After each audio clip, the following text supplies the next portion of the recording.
কুষ্টিয়ার খোকসা মানব সেবায় আমরা সংগঠনের পক্ষ থেকে কুষ্টিয়া রাজবাড়ী আঞ্চলিক মহাসড়কে সড়ক দুর্ঘটনায় 5 শিক্ষার্থীর মধ্যে 4 জন নিহত হয় এবং একজন শিক্ষার্থী গুরুতর আহত হয়। 6-10-2024 ইংরাজি রোজ রবিবার বিকাল 6টা 30 মিনিটের সময় শিমুলিয়া কুটিপাড়া সড়ক দুর্ঘটনায় গুরুতর আহত মোসাম্মদ ফাতেমা খাতুন বয়স 10 বছর পিতা মোহাম্মদ আনোয়ার হোসেনকে চিকিৎসা বাবদ খোকসা মানব সেবা আমরা সংগঠনের পক্ষ থেকে নগদ আর্থিক সহায়তা প্রদান করেন।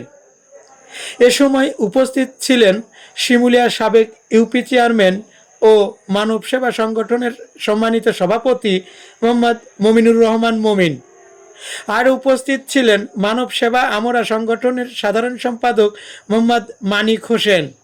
আর উপস্থিত ছিলেন খোকসা পৌর কর্মকর্তা ও মানব সেবা আমরা সংগঠনের সিনিয়র সহসভাপতি রবিন রায়হান জসিম ও সাংগঠনিক সম্পাদক মোহাম্মদ আশরাফুল ইসলাম টুটুল, অর্থ সম্পাদক মোহাম্মদ জাহাঙ্গীর হোসেন, সদস্য মোহাম্মদ রবিউল ইসলাম রবি সহ মোহাম্মদ রাসেল রেজা হিরো সহ মানব সেবা আমরা সংগঠনের সদস্যবিন্দু উপস্থিত ছিলেন।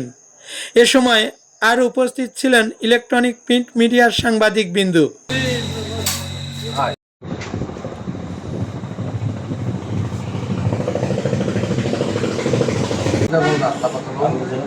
ঠিক আছে, ঠিক আছে,